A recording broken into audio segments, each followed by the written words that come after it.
So hello students, welcome to our channel and your channel Shubh achievers. तो इस class में मैं आपको पढ़ाने वाला हूँ क्लास 10th की chapter number 12 electricity with easy NCERT explanation, word to word, line to line with NCERT. तो आज के सेशन हम शुरू करते हैं जो कि है इलेक्ट्रिसिटी। इलेक्ट्रिसिटी होती क्या है? What is electricity? तो हमने एक पढ़ रखा है the presence or the flow of charge। तो भाई हमने जाना कि इलेक्ट्रिसिटी होती क्या है। तो इलेक्ट्रिसिटी होती है द प्रेजेंस और the flow of charge. Means जब कभी भी चार्ज का प्रेजेंस हो, फ्लो करे या फिर मूवमेंट ऑफ चार्ज। क्या हो? Movement of charge. अब वो चार्ज कोई सा भी हो सकता है, प्लस भी हो सकता है, माइनस भी हो सकता है, वो हम डिस्कस करेंगे आगे। इलेक्ट्रिसिटी होती क्या? इलेक्ट्रिसिटी मतलब हो गया कि भाई प्रेजेंस है, कोई भी चार्ज का प्रेजेंस है और वहां पर क्या है? फ्लो है चार्ज का, तो वो हो गई हमारी इलेक्ट्रिसिटी। अब वर्ड हो गया इलेक्ट्रिसिटी खत्म। अब आते हैं ये चार्ज क्या है। What is charge? चार्ज होता क्या है? तो हमने पढ़ रखा है एक एटम। मान लीजिए let us consider an atom. हमने मान लिया एटम, ये एटम का न्यूक्लियस है। क्या पार्ट है ये? तो बच्चों ये हो गया हमारा न्यूक्लियस। अब इसमें तीन चीज होती हैं। एक होता है इलेक्ट्रॉन, जिसको हम स्मॉल ई माइनस से रिप्रेजेंट करते हैं। एक होता है हमारा प्रोटॉन, जिसको हम पी प्लस से रिप्रेजेंट करते हैं। और एक होता है हमारा न्यूट्रॉन, जिसको हम कैपिटल एन से रिप्रेजेंट करते हैं। अब एक मान लीजिए हमने एक एटम कंसीडर किया। एक एटम में तीन चीज होती है, इलेक्ट्रॉन, प्रोटॉन, न्यूट्रॉन। जो नेगेटिवली चार्ज पार्टिकल होता है हम उसे बोलते हैं electrons. Negatively charge particle, negative charged particles. तो हमें पता चल गया कि भाई नेगेटिव चार्ज पार्टिकल है मतलब क्या है? इलेक्ट्रॉन है। अगर वो ही पॉजिटिव चार्ज है, पॉजिटिव चार्ज्ड पार्टिकल, अगर वो पॉजिटिवली चार्ज पार्टिकल है तो वो क्या हो गया? प्रोटॉन। तो एक एटम में तीन चीज होती है, इलेक्ट्रॉन, प्रोटॉन, न्यूट्रॉन। तो ये जो इलेक्ट्रॉन, प्रोटॉन है, इन दिनों को हम कॉन्स्टिट्यूट करके क्या कह सकते हैं? चार्ज। तो हमारे पास हमें पता चल गया कि चार्ज टू टाइप्स के होते हैं। एक होता है पॉजिटिव चार्ज, एक होता है नेगेटिव चार्ज। नेगेटिव चार्ज को हम बोलते हैं इलेक्ट्रॉन, पॉजिटिव चार्ज को हम बोलते हैं प्रोटॉन। अब बात आती है कि भाई इलेक्ट्रिसिटी हो गई, तो तीन क्वेश्चन हमारे माइंड में डेवलप होते हैं। वो तीन क्वेश्चंस को भी देख लेते हैं। तो वो तीन क्वेश्चंस है, पहला व्हाट कॉन्स्टिट्यूट इलेक्ट्रिसिटी। कि भाई इलेक्ट्रिसिटी के अंदर होता क्या है, एक्चुअल इलेक्ट्रिसिटी है क्या और उसके अंदर होता क्या है। ठीक है। How does it flow. अब ये फ्लो कैसे करता है, इसके अंदर क्या चीज है हमें नहीं पता। अब वो फ्लो कैसे होता है, इलेक्ट्रिसिटी फ्लो कैसे होती है। तो ये हो गया हमारा सेकंड क्वेश्चन। अब आता है हमारा third question, what are the factors that regulate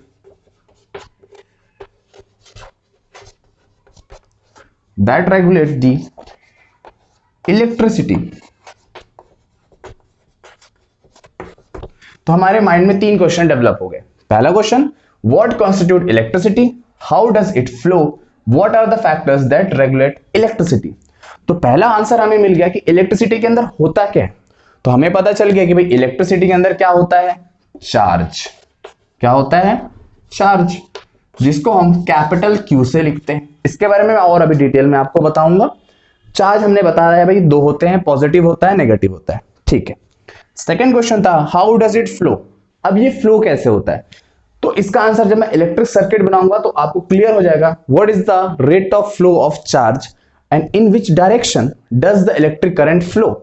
और इलेक्ट्रॉन पहले फ्लो करता है कि प्रोटॉन फ्लो करता है कि इलेक्ट्रिसिटी किस डायरेक्शन से किस डायरेक्शन में जाती है, सब कुछ बताऊंगा। What are the factors that regulate electricity. अब इलेक्ट्रिसिटी फ्लो होने के लिए क्या होना जरूरी है, चार्ज का होना जरूरी है, हमें पता चल गया। अब वो चार्ज प्रोटॉन है, इलेक्ट्रॉन है, अब डिस्कस करते हैं। तो बेसिकली पहले मैं आपको चार्ज के बारे में कुछ चीजें बता देता हूं कि भाई चार्ज होता क्या है, व्हाट इज चार्ज। तो हम डाल लेते हैं हेडिंग चार्ज। चार्ज को बेसिकली कैपिटल क्यू से लिखते हैं, कैपिटल क्यू से, और इसकी कुछ प्रॉपर्टीज हैं। तो जो पहली प्रॉपर्टीज हैं वो हम डिस्कस कर लेते हैं। It is a part of an atom, it is the part of, it is N part of an atom. Means क्या है, जो चार्ज है वो कहां है, किसका पार्ट है, वो पार्ट है एक एटम का। अब चार्ज कितने टाइप के होते हैं, तो it has two charge, that is positive charge, जिसको हम ऐसे शॉर्ट में लिख सकते हैं, एंड नेगेटिव चार्ज, इसको हम शॉर्ट में ऐसे लिख सकते हैं। तीसरा property, like charges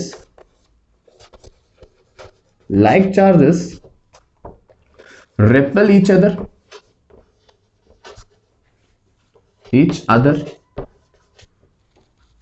and unlike charges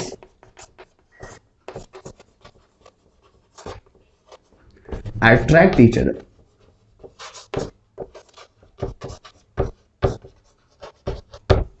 हमें पता चल गया तीन प्रॉपर्टी। अब ये होगी तीन प्रॉपर्टी। अब चौथी प्रॉपर्टी मैं यहां लिख दे रहा हूं, that is SI unit is coulomb, COULOMB, जिसको हम कैपिटल C से लिख सकते हैं। ठीक है, अब ये है चार प्रॉपर्टीज इस चार्ज की कि भाई it is a part of an atom, ये एटम का पार्ट है। ठीक है, अब चार्ज टू टाइप के होते हैं, एक पॉजिटिव चार्ज होता है, एक नेगेटिव चार्ज होता है। थर्ड है कि unlike charges attract each other whereas like charges repel each other. अब रेपेल का मतलब क्या होता है, टकराना, they get separated from that. अगर माइनस माइनस एक साथ हुआ तो देयर विल रिपल्शन, मतलब वो दोनों एक दूसरे से दूर हो जाएंगे। और जब भी माइनस प्लस होता है तो वो अट्रैक्ट होते हैं, मींस अपोजिट साइंस या opposite charge attract each other and unlike charges does not attract each other। अब चौथा प्रॉपर्टी है SI unit of charge is coulomb. अब ये SI क्या है, इसके बारे में थोड़ा सा डिस्कशन कर लेते हैं कि SI होता क्या है। SI सबसे पहले इसका फुल फॉर्म होता है system international, system international means ये स्टैंडर्ड माना जाता है। कहीं भी आप जाएंगे इंटरनेशनली तो चार्ज का जो यूनिट है, जैसे हम मास को केजी में लेते हैं, जैसे वेट है तो हम बोलते हैं कि हम 40 केजी के हैं, 50 केजी के हैं, तो ये क्या हमने बोला, मास का एसआई यूनिट हमने बोला केजी। वैसे ही जब कभी भी आप चार्ज लेंगे तो उसका एसआई यूनिट क्या होगा, कैपिटल C, और इसको फुल लिखते हैं हम COULOMB। कूलम इसलिए लिखते हैं क्योंकि एक फिजिशियन थे जिनका नाम था एनरिक कूलम, उन्होंने ये डिस्कवर किया था, इसलिए उनके नाम पे ये चीज रखी गई, इट इज कूलम। अब हमें पता चल गया कि भाई एसआई यूनिट क्या होती। ठीक है, अब कूलम या फिर चार्ज के लिए एक फॉर्मूला है जो आपको पता होना बहुत ज्यादा जरूरी है, that is Q is equals to NE। हमें पता चल गया Q है यहां पर क्या, N क्या है, E क्या है। नीचे से स्टार्ट करें ऊपर से, तो Q मतलब हो जाता है हमारा यहां पर, दैट इज Q मतलब हो गया हमारा चार्ज, N मतलब है नंबर ऑफ इलेक्ट्रॉन्स, और ये है E मतलब 1 इलेक्ट्रॉन।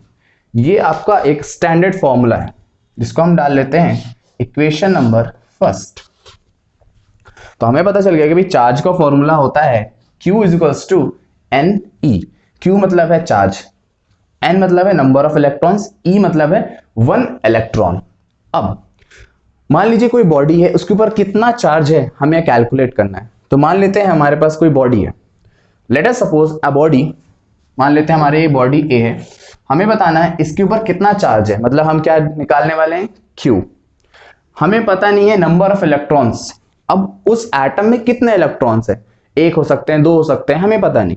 तो नंबर ऑफ इलेक्ट्रॉन्स पे डिपेंड करता है, वन इलेक्ट्रॉन। अब E की value that is being specified, E की वैल्यू आपको फिक्स्ड है जो कि दे रखी होती है, दैट इज 1.6 इंटू 10⁻⁻19 कूलम। आपको ये वैल्यूज हमेशा लर्न करके रखनी होगी कि भाई वन इलेक्ट्रॉन कितना होता है, one electron is equals to 1.6 into 10⁻⁻19 coulomb. ये हमारा E की वैल्यू हमेशा फिक्स्ड होती है जो कि आपको बाय हार्ट लर्न करना होगा, ठीक है। N हम निकाल सकते हैं, और हम इलेक्ट्रॉन्स कभी पूछा निकालने के लिए तो इसका फॉर्मूला हम कुछ ऐसा कर लेंगे। मान लीजिए हमें N निकालना है तो N इज इक्वल्स टू क्या हो जाएगा, Q अपॉन E, ये बन गया हमारा। और Q निकालना होगा तो ऐसे कर लेंगे, और अगर E निकालना होगा तो E इज इक्वल्स टू क्या हो जाएगा, Q अपॉन N। तो ये यहां से हमें तीन फॉर्मूला मिल गए कि हम चार्ज कैसे कैलकुलेट कर सकते हैं। अब जो एसआई यूनिट है आंसर आएगा वो Q is equals to coulomb में आएगा, क्योंकि मैंने बताया था कि आपका चार्ज का एसआई यूनिट क्या होता है, दैट इज कूलम। अब बात करते हैं कि भाई N की वैल्यू, N की मतलब हमारा नंबर ऑफ इलेक्ट्रॉन्स क्या होता है, इसकी भी एक स्पेसिफाइड वैल्यू है, दैट इज 6.2 इंटू 10⁻18।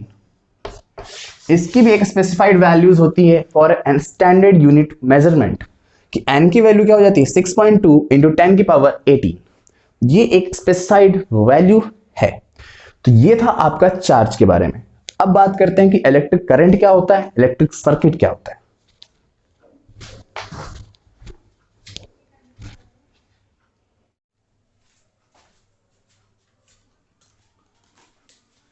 तो अब चलिए इलेक्ट्रिसिटी के बारे में और थोड़ा सा डिटेल आपको बता देता हूं। इलेक्ट्रिसिटी को बोर्डली दो पार्ट में बांटा गया है। It is broadly divided into two part, that is static electricity and current electricity. Current electricity, electricity को दो पार्ट में डिवाइड किया गया है, that is electricity and the current electricity. अब ये पार्ट होते क्या है, जैसे आपने क्लास 9th में एक एग्जांपल पढ़ा होता कि जब कभी भी आप अपना कंघी को लेके ऐसे रब करते हैं और हेयर्स के बाद उसमें पेपर्स अट्रैक्ट हो जाते थे, that is called electrostatic force, वहां पर जनरेट होता था। तो इसे हम यहां पर डिस्कस नहीं करेंगे, बट मैं आपको एक हिंट दे देता हूं, दैट इज जब कभी भी आप अपना ये हमारा कॉम हो गया, इसको आप अपने हेयर में रब करते थे तो यहां पर हम देखते थे कि इसमें electrons that come get charged, मतलब हमारी कंघी क्या होती थी, चार्ज हो जाती थी। तो इस चार्ज कॉम में जब भी हम पेपर को लगाते थे तो पेपर क्या हो जाते थे, अट्रैक्ट हो जाते थे। तो ये था हमारा इलेक्ट्रिसिटी का first part, that is static electricity. अब इसमें स्टैटिक का मतलब क्या होता है, रुका हुआ। रुका हुआ मींस रुक गया है, स्टैटिक है, रुका हुआ है। अब बात करते हैं हम अपने क्लास 10th में, जो कि मेन है हमारा करंट इलेक्ट्रिसिटी। जैसे मान लीजिए हमारा कोई वायर है, इस वायर में क्या होगा, इलेक्ट्रॉन्स तो हैं बट दे आर मूविंग, वो कहीं से आ रहे हैं कहीं पर जा रहे हैं। when there is a movement of electricity from one place to another or from one terminal to other terminal is called current electricity।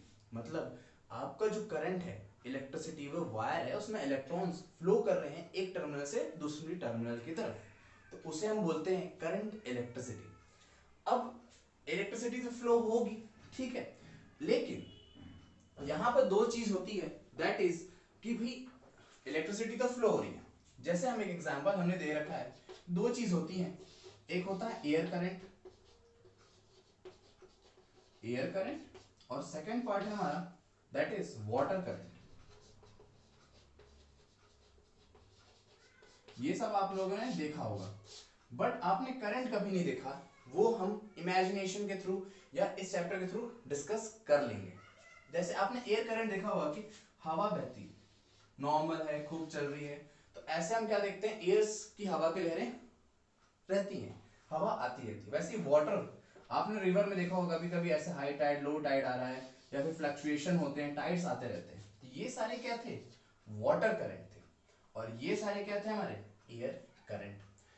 अब हमने पढ़ लिया कि इलेक्ट्रिसिटी दो टाइप होते हैं, static electricity, current electricity. Static मतलब रुका हुआ, करंट मतलब फ्लोएशन ऑफ करंट या फिर चार्ज। अब मैंने बता दिया कि दो टाइप के हम करंट हमने नॉर्मलाइज अपने लाइफ में देखे हुए हैं, that is air current and second is water current. अब बात करते हैं, करंट है ठीक है, बट फ्लो होगा तो होगा किससे, means we need a material. हमें इस करंट फ्लो करने के लिए जैसे हम क्या यूज करते हैं, हम वायर यूज करते हैं। तो बेसिकली मटेरियल को तीन पार्ट में डिवाइड किया गया है, मटेरियल, इसलिए material is broadly divided into three parts, that is first is, second and the third. तो फर्स्ट हमारा कंडक्टर। कंडक्टर, कंडक्टर क्या है, it is a material that allows the flow of charge और electric current to flow, means it is the material, it is the material that allow the flow of electric current या electric charge, electric charge। Conductor एक ऐसा material है जो आपके material है जो आपके चार्ज को फ्लो करने में हेल्प करता है, मींस ये एक मटेरियल जहां से हम अपना इलेक्ट्रिक चार्ज फ्लो कर सकते हैं, इस मटेरियल को हमने बोला है कंडक्टर। सेकंड है हमारा इंसुलेटर, और थर्ड है हमारा semiconductor.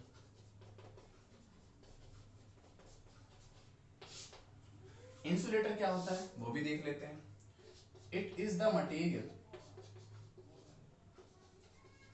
It is the material that does not allow, does not allow the electric current to flow, to flow। ये एक ऐसा मटेरियल है जो इलेक्ट्रिक करंट को फ्लो होने नहीं देता। एग्जांपल में हम देख सकते हैं प्लास्टिक, प्लास्टिक ऐसा मटेरियल जहां पर इलेक्ट्रिक करंट फ्लो नहीं होता। अब बात आती है कि थर्ड है, वो है हमारा सेमीकंडक्टर। सेमीकंडक्टर क्या है, it has the property between the conductor and the insulator, मतलब ये दो तरफा है, कभी कभी कंडक्टर का भी काम करता है और इंसुलेटर का भी काम करता है। तो it has the property, it has the property between the conductor and the insulator, insulator means हमें पता चल गया कि मटेरियल तीन टाइप के होते हैं, कंडक्टर, इंसुलेटर, सेमीकंडक्टर। कंडक्टर एक ऐसा मटेरियल है जो अलाउ करता है हमारे करंट को फ्लो होने में, इंसुलेटर एक ऐसा मटेरियल है जो करंट को फ्लो नहीं होने देता, और सेमीकंडक्टर एक ऐसा मटेरियल है या हम बोल सकते हैं ऐसा पार्ट है जो दोनों प्रॉपर्टी शो करता है, कभी कंडक्टर की कभी इंसुलेटर की। अब तो बात हो गई भाई करंट हमें पता चल गया होता क्या है, इलेक्ट्रिसिटी कैसी होती है, कितने टाइप की होती है, मटेरियल जिससे फ्लो होता है। अब हम बात करते हैं कि सर्किट क्या होता है और इलेक्ट्रिक करंट होता क्या है। तो इसके लिए पहले हम अपने सर्किट पे चलते हैं कि what is electric circuit and what is electric current, इसके बारे में भी डिस्कस करते हैं।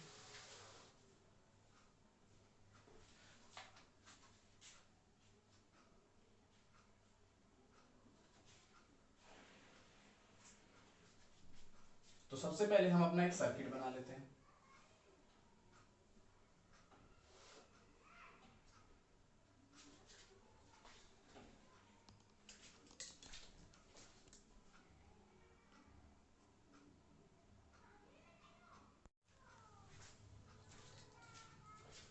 तो स्टूडेंट्स अब हम देख लेते हैं कि इलेक्ट्रिक सिटी में इलेक्ट्रिक सर्किट क्या होता है और इलेक्ट्रिक करंट क्या होता है। तो इलेक्ट्रिक सर्किट कुछ ऐसा, ये सिस्टमेटिक डायग्राम है जिसमें मैं आपको बताता हूँ चीजें हैं क्या। ये जो मैंने बिग बार स्मॉल बार बनाया है, ये हमारा है बैटरी। तो हमें पता चल गया कि भाई एक सर्किट में बैटरी होना compulsory, it is the constituent parts of a electric circuit. Second हमारा, ये आपको दिख रहा होगा के मतलब होता है की, जिसको हम नॉर्मल लैंग्वेज में कह सकते हैं that is a switch off and switch on button. तीसरा आपको दिख रहा होगा ए हमारा होता है एमीटर। अब एमीटर क्या होता है? Ammeter is an instrument that help us to measure the current. Ammeter एक इंस्ट्रूमेंट है जिससे हम करंट मेजर कर सकते हैं कि कितने एम्पियर का करंट रेगुलेट हो रहा है हमारे सर्किट में। अब इसमें आपको चौथी पार्ट दिख रही होगी बल्ब, दैट इज बल्ब। अब बल्ब, वही करंट अगर जा रहा है तो लाइट तो ऑटोमेटिक ऑन होगी, अगर करंट हमारा ऑफ है तो लाइट ऑन नहीं होगी। ठीक है। पांचवा आपको दिख रहा होगा काई, आई। आई मतलब होता है दैट इज इलेक्ट्रिक करंट, कितना करंट फ्लो हो रहा है। अब बात करते हैं कि भाई ये तो होगी इलेक्ट्रिक सर्किट और ये हो गए इसके कंस्टिट्यूएंट पार्ट्स। अब ये की दो टाइप की होती है, ठीक है। देखो, एक ऐसा होता है, एक ऐसा होता है, जिसमें सेंटर में ऐसा डॉटेड मार्क होगा, मतलब ये क्या है, ये है ओपन और ये है हमारा क्लोज सर्किट, और ये भी क्या है, क्लोज्ड सर्किट। जब भी इसका मतलब ये होता है ओपन सर्किट, मतलब हमारा बटन क्या है, स्विच ऑफ है, हमारा बटन स्विच ऑफ है।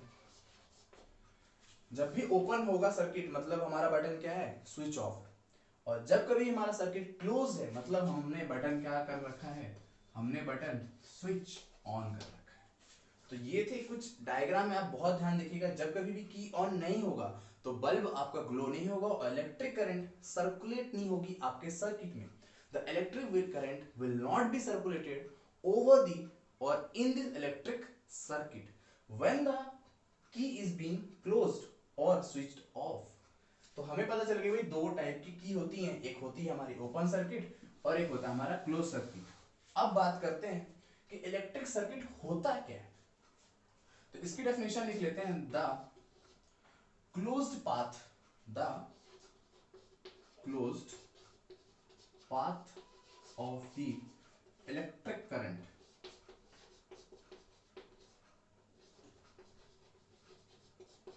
the closed part of the electric current, the closed part of electric current, या फिर आप इसको एक और डेफिनेशन लिख सकते हैं, the continuous and closed path of an electric current is called electric circuit, electric circuit। तो इलेक्ट्रिक सर्किट क्या होता है, the closed end the continuous path, मतलब करंट कंटिन्यू फ्लो हो रहा है और क्लोज्ड है। तो जब कभी भी करंट क्लोज्ड होगा या फिर सर्किट हमारा क्लोज्ड होगा, उसमें रेगुलर कंटिन्यूअस करंट फ्लो होती होगी रहेगी, मतलब हमारा करंट ऐसे जा रहा है फिर ऐसे आ रहा होगा, तो इसे हम बोलते हैं एक इलेक्ट्रिक सर्किट। ये हो गई सर्किट की बात। अब आते हैं हमारा इलेक्ट्रिक करंट क्या होता है, क्या होता है। तो इसे हम लिख सकते हैं, it is the rate of charge per second, मतलब it is the rate of charge. अब बच्चों आप रेट से हमें समझना है भैया इस जींस का कितना रेट है, ये वो रेट नहीं है। इस रेट में हम बात कर रहे हैं दैट इज टाइम, कि भाई इसके अंदर कितने टाइम में कितना चार्ज फ्लो हो रहा है, वो होता है हमारा इलेक्ट्रिक करंट। इलेक्ट्रिक करंट को रिप्रेजेंट करते हैं कैपिटल आई से, जिसकी एसआई यूनिट होती है हमारी एम्पियर, एम्पियर। तो हमने दो डेफिनेशन बता दी हुई, इलेक्ट्रिक सर्किट होता है the continuous and the closed path of an electric circuit is called electric circuit. ठीक। इलेक्ट्रिक करंट क्या होता है, it is a rate of charge per unit time या पर सेकंड भी बोल सकते हैं आप, और इसको हम लिखते हैं कैपिटल आई से डिनोमिनेशन, और एसआई यूनिट होती है इसकी एम्पियर। अब बात करते हैं कि ये चीज फ्लो कैसे होता है। ठीक है, तो अब हमने देख लिया कि भाई इलेक्ट्रिक सर्किट है, इलेक्ट्रिक करंट है, बट ये फ्लो कैसे होगा। तो इसके लिए मैं आपको एक एग्जांपल के थ्रू समझाता हूं। Let us assume that we have two tank. मान लीजिए हमारे पास दो टैंक है, एक हो गया हमारा टैंक 1 और दूसरा हो गया हमारा टैंक 2। अब इसको हमने जोड़ दिया एक पाइप से। ठीक है, ये हमारा टैंक 1 था और ये हमारा टैंक 2 था, इसको हम 2 लिख लेते हैं। अब मान लीजिए इसमें इस लेवल तक हमारे पास वाटर है, इस लेवल तक हमारे पास वाटर है, इसमें भी हमारे पास इस टैंक में इस लेवल तक वाटर है।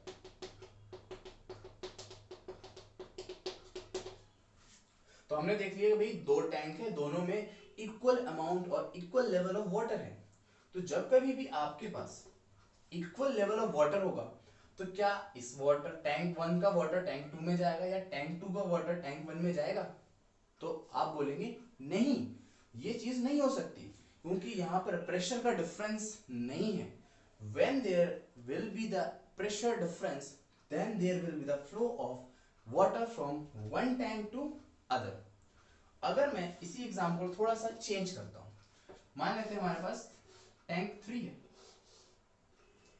इसका वाटर लेवल यहां तक है और इसको भी मैं अभी टैंक 4 से मैंने जोड़ दिया, ये कुछ ऐसा। बट मैं यहां पर मैंने टैंक 4 का वाटर लेवल इतना है, तो हम देखते हैं there is a difference in the level of water. तो प्रेशर यहां पर है, भाई प्रेशर ज्यादा हुआ है यहां पर हमारे टैंक 3 पे, तो इसका वाटर एक्सटेंड करेगा कहां पर? टैंक 4 की तरफ। मतलब we know that electric charge will flow when there will be the difference in the pressure or there is difference in amount of quantity। ठीक है, तो इससे हमें पता चल गया कि जब भी डिफरेंस होगा तभी हमारा क्या होगा, इलेक्ट्रिक करंट सर्कुलेट करेगा, फ्लो करेगा। तो अब इसको मैं और डिटेल में आपको बताता हूं।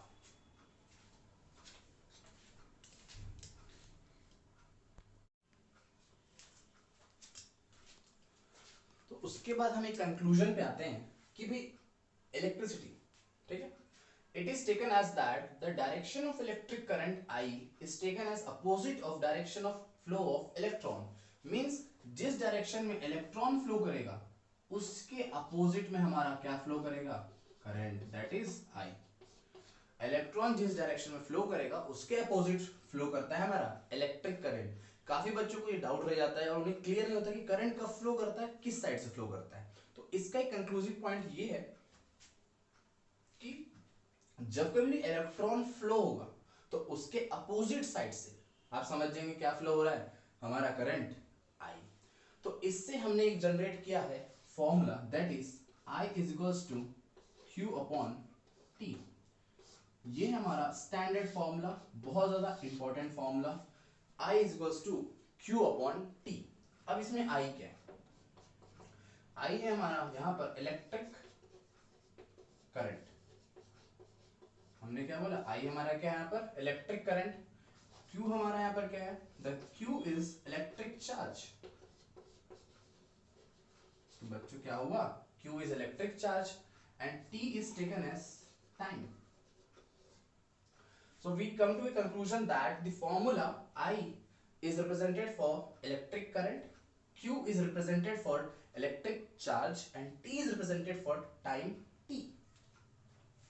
अब I का SI unit means SI unit of current, SI unit of current is ampere, which is taken as capital A। SI unit of Q, that is electric charge, that is taken as coulomb, and that is taken as denotation of capital C। and T, that is time। तो time हम लेते हैं seconds में, हमेशा आप याद रखेंगे time is been taken as second. तो हमें पता चल गया कि ये किसके डिनोशन है, इसके एसआई यूनिट क्या है, हमने यहां से कंक्लूड कर लिया। अब बात करते हैं, अगर मैं इससे दूसरा फॉर्मूला जनरेट करना हो, मान लीजिए मुझे Q कैलकुलेट करना है, तो Q क्या हो जाएगा, Q is equals to IT, ये आ जाएगा हमारा सेकंड फॉर्मूला। अगर मुझे टाइम निकालना है तो मैं क्या करूंगा, Q अपॉन I, तो मेरा यहां से थर्ड फॉर्मूला ये जनरेट हो जाएगा।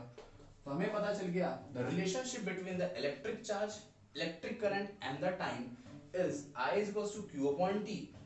If we want to calculate Q, means I into T, and if we want to calculate the time, that is equals to Q upon I. तो ये था हमारा इलेक्ट्रिक करंट, इलेक्ट्रिक सर्किट या electric charge और time का relation कि हम कैसे कैलकुलेट कर सकते हैं। अब इसमें ये तो था इंपॉर्टेंट पार्ट। अब आता है कि व्हाट इज एम्पियर और ये एमीटर क्या होता है। मैंने आपको बताया था एमीटर, व्हाट इज एम्पियर, सारा चीज देखते हैं। तो हमें पता चल गया 1 एम्पियर, ये आपको definition you will get in your exams, बहुत ज्यादा इंपॉर्टेंट है कि 1 एम्पियर क्या होता है। तो हमने एक फॉर्मूला लिखा था I is equals to Q upon T। मैं इसको ऐसा कुछ लिख सकता हूं क्योंकि करंट का क्या होता है ऐसा यूनिट 1 एम्पियर मान लेते हैं। Let us assume that there is 1 ampere flow of current in 1 coulomb of charge upon 1 second. मैंने सबकी ऐसा यूनिट स्टैंडर्ड फॉर्म में लिख दिया। तो मैं 1 एम्पियर का डेफिनेशन शौक लेता हूं बच्चों कि 1 एम्पियर का डेफिनेशन कुछ ऐसा लिख सकते हैं, ऐसा कुछ लिख सकते हैं that is it is the flow of 1 coulomb of charge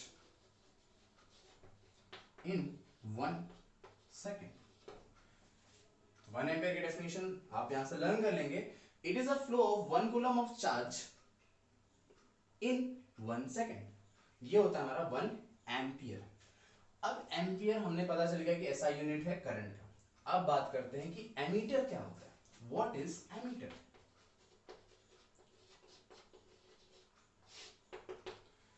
तो हम इससे जान सकते हैं it is the instrument,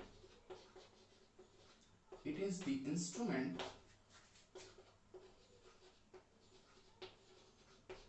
that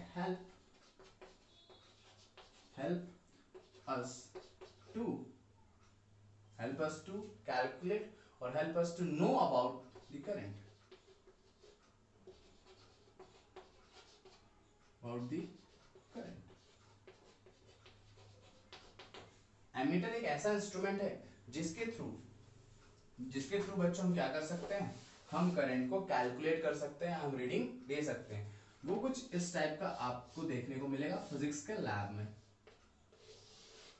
और इस पे लगा होता है मीटर। इसमें ये बताता है हमें कि ये कितना एम्पियर करंट जनरेट हो रहा है। तो ये होता है हमारा एमीटर। अब बात होगी एमीटर क्या होता है सब कुछ। अब बात करते हैं कि आपने कहीं बुक्स में देखा होगा, बुक्स के लाइन में that is MA and mu A. ये होता क्या है, अगर स्मॉल m है तो हम इसे बोलते हैं मिली एम्पियर, मिली एम्पियर, और इसको हम लिख सकते हैं 10 की पावर -3 एम्पियर। ये होता है मिली एम्पियर का मतलब, मींस 10 की पावर -3 एम्पियर करंट है। अब इसे हम बोलते हैं micro ampere. Mu means micro ampere, that is 10 की पावर 6 एम्पियर। तो ऐसे कुछ टर्म्स आपको देखने को मिले होंगे, milli ampere and micro ampere. तो ये थे कुछ टर्म्स और symbolic representation of the ammeter. अब बात करते हैं कि एमीटर का प्रॉपर्टी क्या है। What is the property of ammeter. ठीक है, प्रॉपर्टीज ऑफ एमीटर।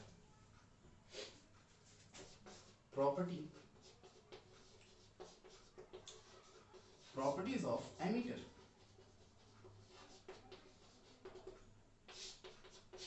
पहली property, it has low resistance. अब रेसिस्टेंस क्या है ये हम पढ़ेंगे ओम्स लॉ में, बट आप यहां से प्रॉपर्टी लर्न कर लीजिए कि इसकी रेसिस्टेंस कम होती है। अब रेसिस्टेंस कम होता है तो हम ये जान सकते हैं कि रेसिस्टेंस दो टाइप के होते हैं एक्चुअली, सीरीज और पैरेलल। तो हम यहां पर जान गए कि इट इज ऑलवेज कनेक्टेड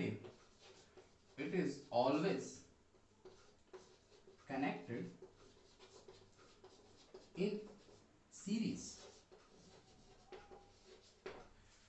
हमारा प्रॉपर्टी क्या है एमीटर का कि उसका रेजिस्टेंस बहुत ज्यादा कम होता है, और जब भी हम एमीटर कनेक्ट करते हैं इलेक्ट्रिक सर्किट में, that is being connected in series. जैसे मैंने आपको यहां पर बताया था, यहां पर हमारा एमीटर लगा हुआ था, तो ये क्या था, सीरीज फॉर्म में। तो ये सीरीज रेजिस्टेंस क्या है, ये ओम्स लॉ में डिस्कस करेंगे। तो आपको यहां से एमीटर के बारे में सब कुछ पता चल गया होगा। अब हम कर लेते हैं इसका एक शॉर्ट न्यूमेरिकल, जिससे आपको क्लियर हो जाएंगी कि हम फॉर्मूला को कैसे सॉल्व कर सकते हैं, कैसे लिख सकते हैं।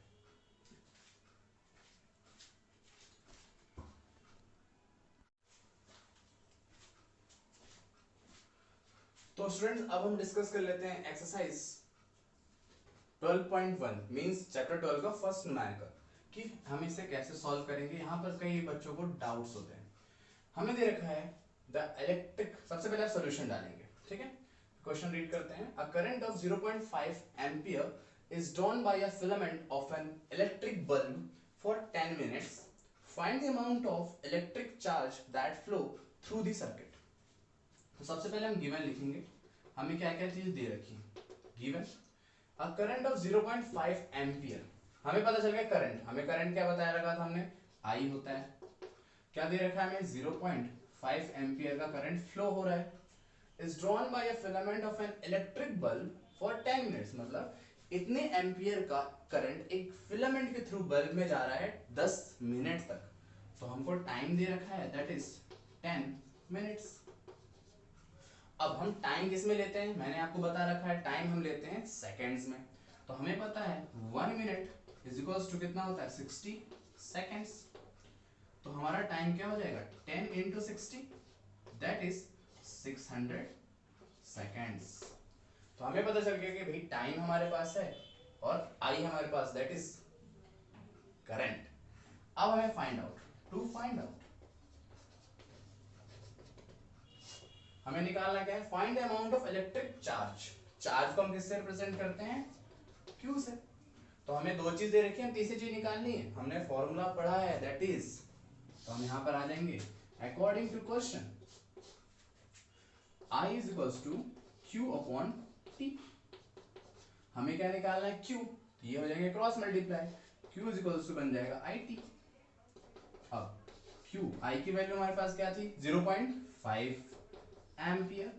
टाइम हमारे पास कितना था, 600 सेकेंड्स। तो हमने यहाँ पर वैल्यूज को पुट कर दिया। On putting the values from the given statement, we get Q is equals to 0, तो ये हम इसको 5/10 लिख सकते हैं कि डेसिमल में है, एक डिजिट है तो अपॉन 10, दो डिजिट होता तो अपॉन 100 इंटू 600। तो 0 से 0 cancel, 5 6 30 and the 0 left is this. और हमारा Q किस में आता है, कूलम में, तो हमने लिख दिया 300 कूलम। मींस इसमें हमारा जो चार्ज फ्लो हो रहा है वो फ्लो हो रहा है दैट इज 300 कूलम। तो ये था हमारा current, electric circuit, electric charge और इलेक्ट्रिक करंट के डिटेल का एक न्यूमेरिकल। अब इसके बाद हम पढ़ेंगे कि भाई पोटेंशियल डिफरेंस क्या होता है, व्हाट इज इलेक्ट्रिक पोटेंशियल, सब कुछ डिस्कस करेंगे। और अभी तक यहां तक आए हो तो बच्चों चैनल को लाइक करना, शेयर करना और सब्सक्राइब कर देना, और मेरे इंस्टाग्राम में जाकर मुझे फॉलो करना for this current updates.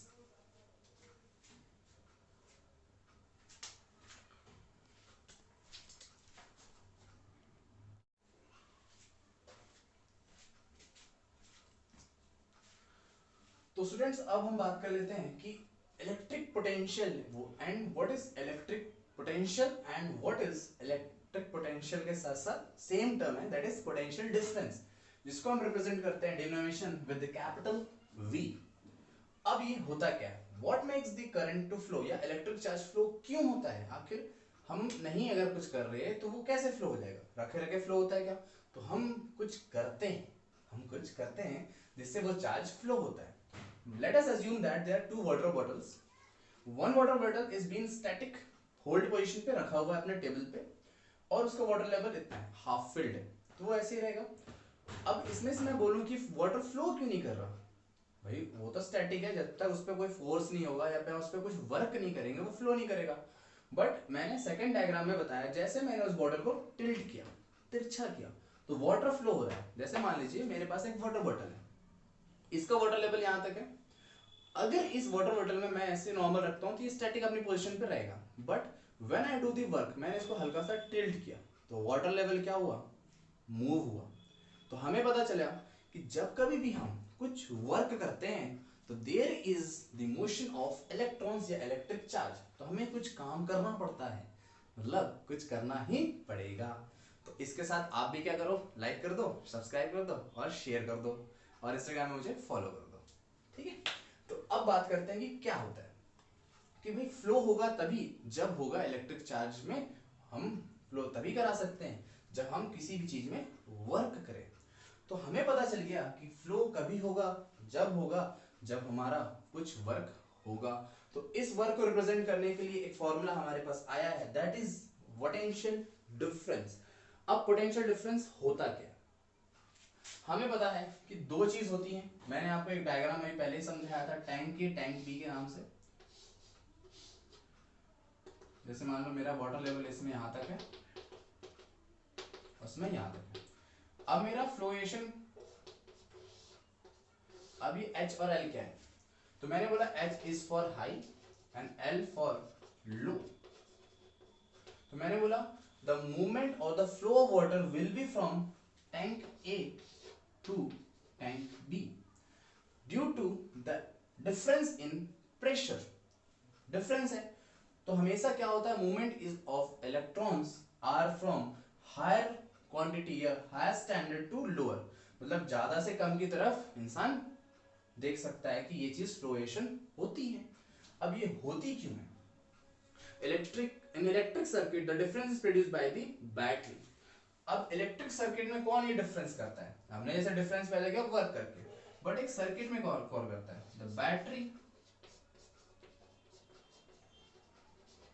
makes the difference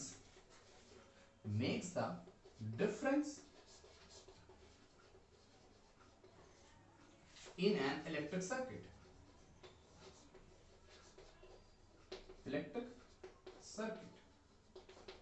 तो हमें पता चल गया कि बैटरी में कौन डिफरेंस क्रिएट करता है इलेक्ट्रिक सर्किट में कौन डिफरेंस क्रिएट करता है, वो करता है हमारा बैटरी। तो हमें पता चल गया कि भाई डिफरेंस क्रिएट होगा या कुछ वर्क डन होगा तभी हमारा क्या फ्लो होगा, चार्ज फ्लो होगा। और उस फ्लो करने के लिए एक लेवल होता है, that is high to low, मतलब हमें कुछ टर्मिनल चाहिए या पॉइंट चाहिए जिसमें हम उसको चेंजेस कर सकते हैं। तो इसके लिए हमने एक टर्म जनरेट किया, दैट इज इलेक्ट्रिक पोटेंशियल। अब ये इसकी बात करते हैं, that is represented by capital V। इसका मतलब होता है V is equals to W upon Q। यहां से हमारे को एक फॉर्मूला मिल गया। V मतलब हमारा क्या होता है, V is electric potential,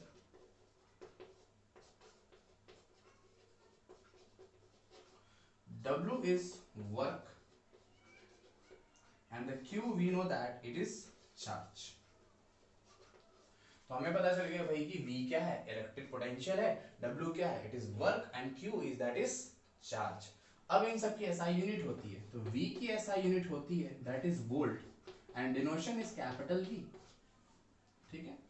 W that is work, work की क्या होती है SI यूनिट, जूल, तो हमें कैपिटल J एंड Q का तो आपको पता ही है that is coulomb and represented by capital C। तो हमें पता चल गया कि एक फॉर्मूला है क्या, W अपॉन Q, V का potential difference is equals to work done upon charge. अब हम बोलते हैं पोटेंशियल डिफरेंस की डेफिनेशन एक्चुअल है क्या, तो इसे हम लिख सकते हैं the amount of work done to move a unit charge. इसे हम लिख सकते हैं किस फॉर्म में, तो उसको भी मैं लिख के आपको बता देता हूं। तो इसको हम लिख सकते हैं द अमाउंट ऑफ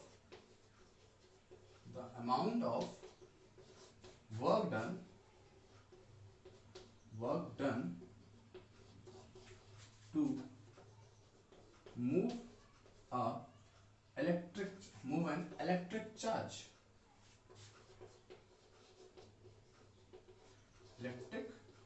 चार्ज। मतलब जितना हमने काम किया एक चार्ज को मूव करने से one point to other point और one terminal to other terminal, वो होता है हमारा पोटेंशियल डिफरेंस या इलेक्ट्रिक पोटेंशियल। अब इसको मेजर कौन करता है? तो इसको मेजर करता है वोल्ट मीटर। जैसे वहां पर करंट मेजर करने के लिए क्या था? एमीटर। यहां पर है वोल्ट मीटर, इसको हम कैपिटल वी से ऐसे लिख सकते हैं आपको इंस्ट्रूमेंट फॉर्म में। अब वोल्ट मीटर क्या होता है? Generally it is also an instrument, it is an instrument, chalk गिर गया, it is an instrument that measures the voltage। Means ये क्या मेजर करता है बच्चों? ये मेजर करता है वोल्टेज। तो इंस्ट्रूमेंट को हम क्या बोलते हैं? Volt meter. तो हमें यहां से पता चल गया कि भाई पोटेंशियल डिफरेंस क्या होता है, वोल्ट मीटर क्या होता है। अब हम बात करते हैं कि इससे हम तीन फॉर्मूला जनरेट कर सकते हैं। हमें पता है that is V equals to W upon Q। जब मुझे पोटेंशियल डिफरेंस या इलेक्ट्रिक पोटेंशियल निकालना है तो मैं ये यूज कर लूंगा। अगर मुझे वर्क निकालना है तो मैं क्या करूंगा? Cross multiply, potential difference to charge, ये हो गया। अगर मेरा वर्क दिया हुआ है, वोल्टेज दिया हुआ, मुझे चार्ज निकालना है तो मैं क्या करूंगा? W upon V। तो हमें यहां से तीन फॉर्मूला जनरेट हो गया, that is V equals to W upon Q, W equals to V into Q and Q equals to W upon V। अब यहां बात आती है कि व्हाट इज 1 वोल्ट। जैसे हमने 1 एम्पियर पढ़ा था वैसे 1 वोल्ट का भी एक डेफिनेशन आता है। तो इसको मैं जनरेट कर सकता हूं यहां से, दैट इज मैं इसको लिख सकता हूं V equals to W upon Q। Means इसका यूनिट क्या है? 1 volt, 1 joule and 1 coulomb. The amount of work done to bring 1 of joule, the amount of work done to bring a charge from one terminal to another terminal। तो 1 volt की definition बहुत ज्यादा important है बच्चों, इसको बड़े ध्यान से लिखेंगे और समझेंगे। तो 1 वोल्ट का होता है when 1 joule of work done to bring a 1 coulomb of charge from one point to another। when 1 joule of work is done to bring, when 1 joule of work done is to bring 1 coulomb of charge from one point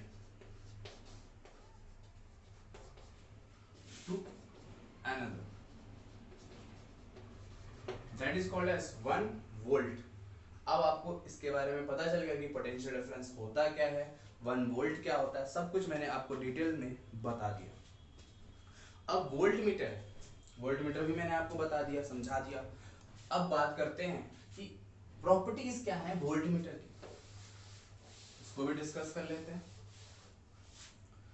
तो हम पहली property लिख लेते हैं, properties of volt meter.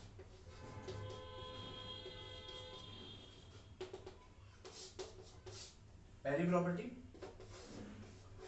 It has high resistance, it has high resistance that is represented by capital R। resistance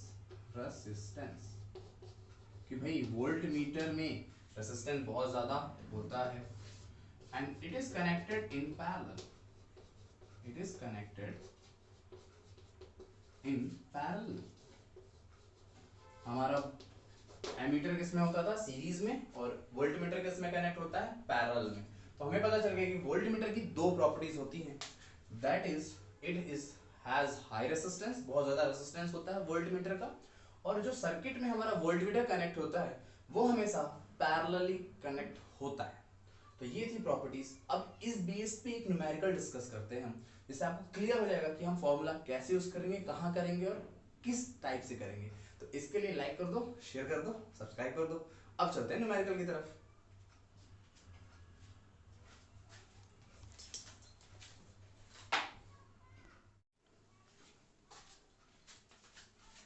so students, अब discuss करते हैं exercise का क्वेश्चन, दैट इज 12.2। सबसे पहले हम क्वेश्चन पढ़ते ही हम लिखेंगे सोल्यूशन, ठीक है। अब इसमें लिखा है how much work is done in moving a charge of 2 coulomb. हमें क्या पूछ रहा है, वर्क निकालना है कि एक चार्ज मूव कर रहा है कितने का, 2 कूलम का। तो सबसे पहले हम क्या लिखेंगे, गिवन चार्ज से हमें पता चल गया क्या दे रखा है, Q, that is 2 coulomb across 2 points having a potential difference of 12 volt. साफ साफ आपको लिख के दे दिया that it has a potential difference of 12 volt, मतलब हमें पोटेंशियल डिफरेंस मिल गया 12 वोल्ट। दो चीज हमें गिवन है और तीसरी हमें फाइंड करनी है, तो टू फाइंड आउट हम लिखेंगे, टू फाइंड आउट हमें क्या निकालना है, हमें बोला हाउ मच वर्क, हमें निकालना है वर्क। अब इस न्यूमेरिकल को सॉल्व करने का तरीका ये है, गिवन लिखा आपने, फाइंड आउट लिखा। अब अकॉर्डिंग टू क्वेश्चन हमने फॉर्मूला पढ़ रखा है कि V is equals to W upon Q, कि भाई volt is equals to potential difference equals to work upon charge. हमें एक्चुअली वर्क निकालना है, तो वर्क इज इक्वल्स टू हो जाएगा W into work is equals to, that is work is equals to V into Q। अब हमारे पास values दी हैं, now we substitute the value in the given equation. W is equals to, chalk खत्म हो गया, W is equals to V, V की value क्या है 12, Q की वैल्यू क्या है 2। तो आपको अभी को टेबल आता होगा 12 का, that is 12 2 is equals to 24 joule. तो हमारा आंसर क्या आ गया, that is work done is equals to 24 joule. ये आपका आंसर आ गया। अब उस फॉर्मूला को हमने यहाँ पर इलस्ट्रेट कर दिया कि हम किस तरीके से एक न्यूमेरिकल को सॉल्व करेंगे। अब इसके आगे हम पढ़ेंगे ओम्स लॉ, ये सारी चीजें जो आपको मिलेगी नेक्स्ट वीडियो में। तो इसका पार्ट 2 जरूर देखें और चैनल को लाइक करें, सब्सक्राइब करें और शेयर करें। Thank you student for being here, welcome.